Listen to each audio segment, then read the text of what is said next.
ගරු රාමනාදන් අර්ජුන මන්ත්‍රීතුමා ඔබතුමාට විනාඩි 12ක කාලයක් ලැබෙනවා. Good afternoon, my dear colleagues and chairperson. Thank you for offering this moment to speak on this parliament regarding the budget speech.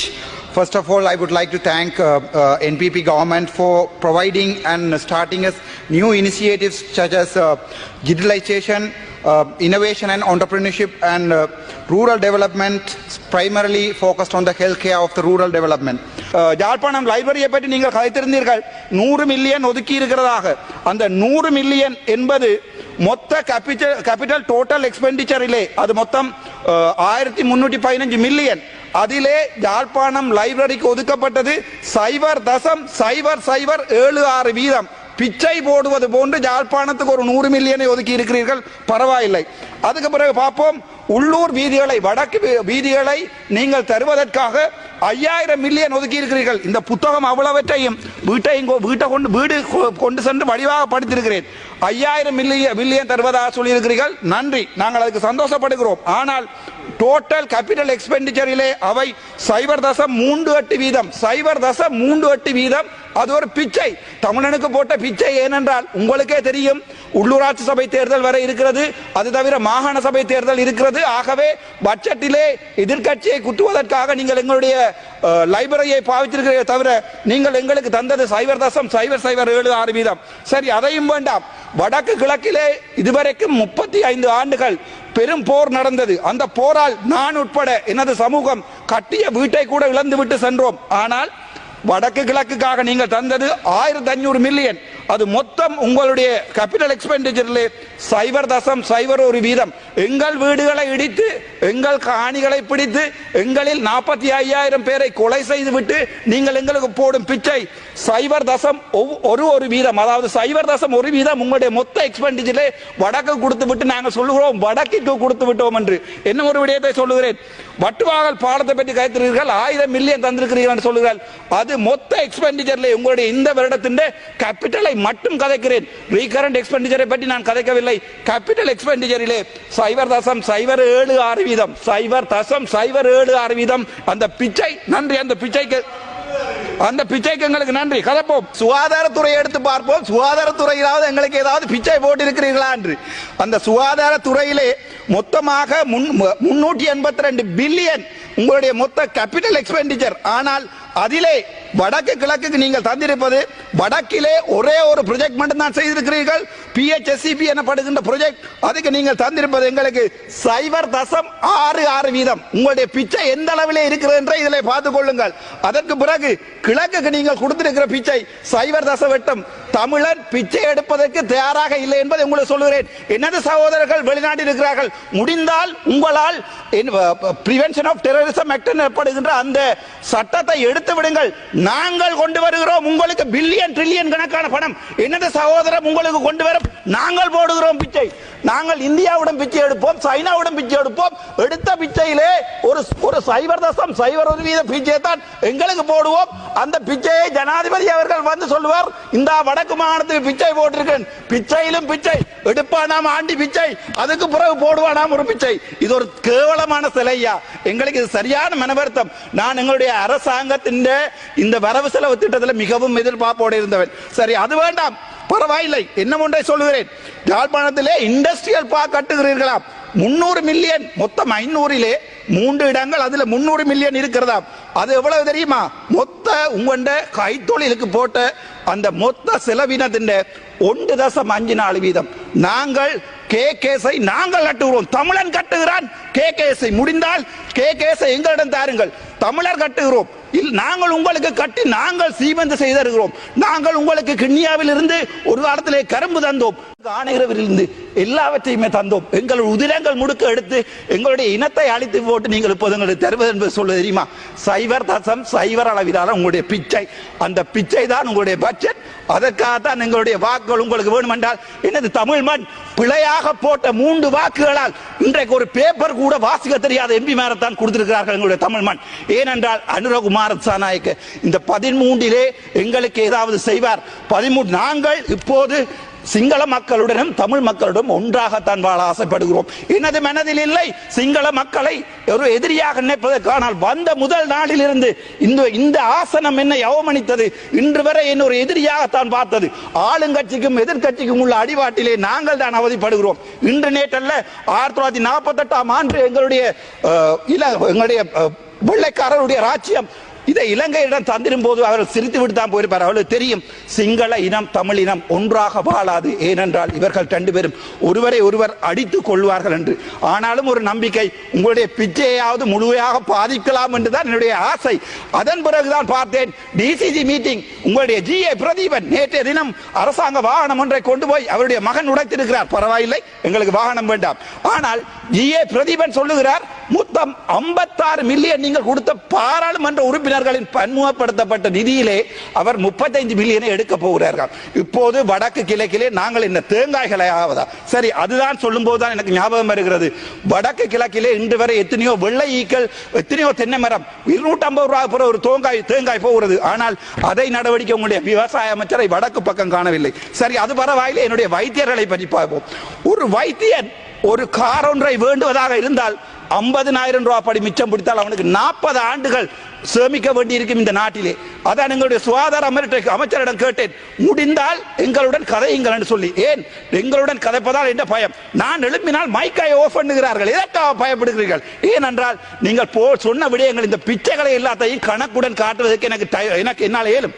அது தவிர நாங்கள் எதிர்பார்ப்பது தமிழ் சிங்கள மக்கள் ஒன்றாக வாழ வேண்டும் என்று. ஆனால் அனுர அரசாங்கமோ அல்லது எதிர்கட்சியில் இருக்கும் அரசாங்கம் மறுபடியும் அரசாங்கமாக அந்த பக்கம் போயிருந்தாலும் எங்களுடைய பிரச்சனையை உங்களுக்கு முடிக்க விருப்பமில்லை. ஏனென்றால் நீங்க சொன்னீங்க PTA எடுப்பதாக.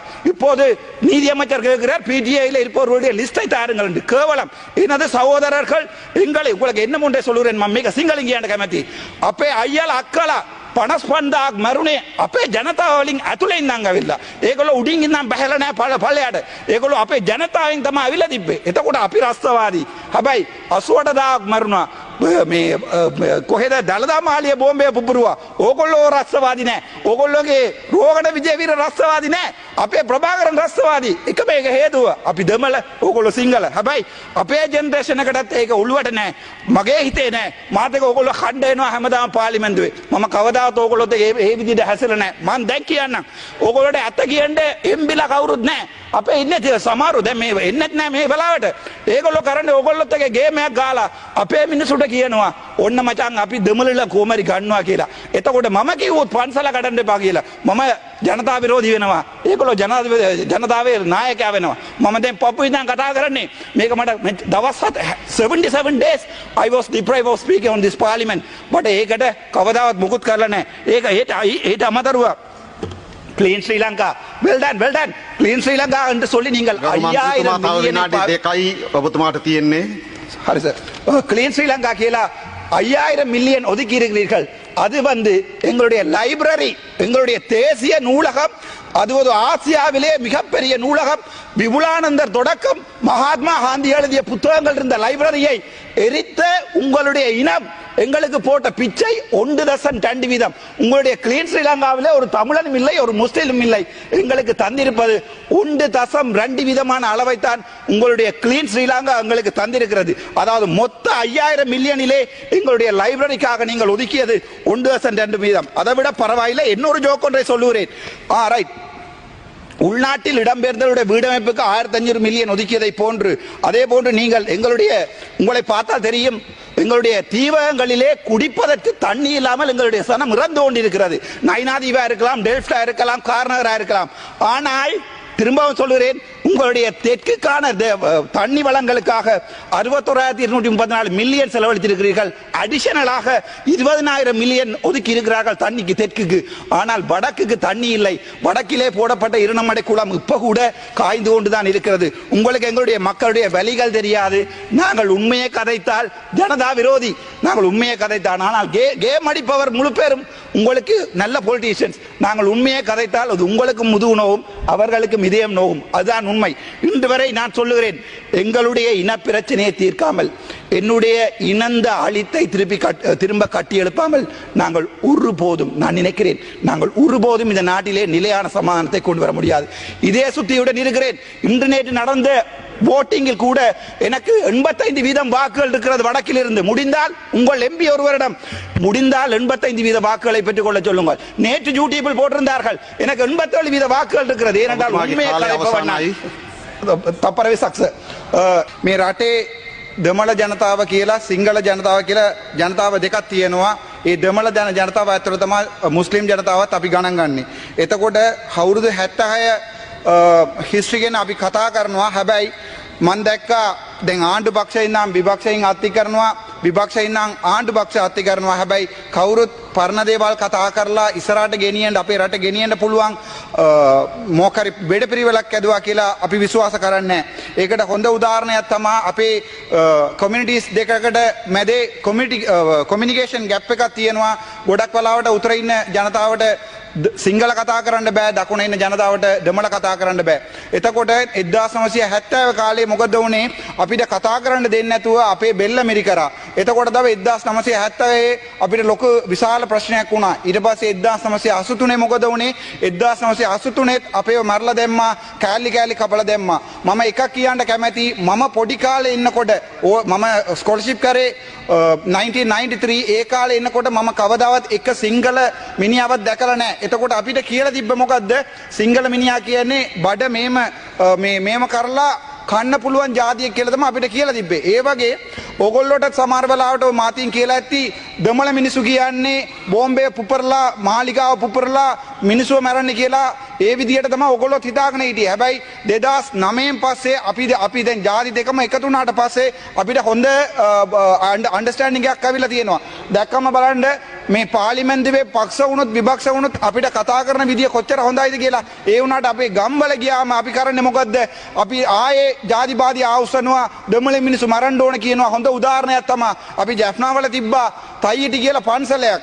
අපේ මන්දිරලා 6 දෙනෙක් ඉන්නවා, 5 දෙනෙක් කිව්වා ඒක කඩන්න ඕන කියලා. හැබැයි මම නම් විශ්වාස කරනවා මේ රටේ එක පන්සලයක කැඩුවොත්, එක කෝවිලයක් කැඩුවොත්, එක සර්ච් එකක් කැඩුවොත් ආයේ ජාතිවාදී උසන්න පුළුවන් කියලා මම විශ්වාස කරලා මම ජනාධිපතිට කිව්වා ඒ කරන්න එපා කියලා. ඊටු ටික මට දෙමළෙන් කියන්න කැමැති.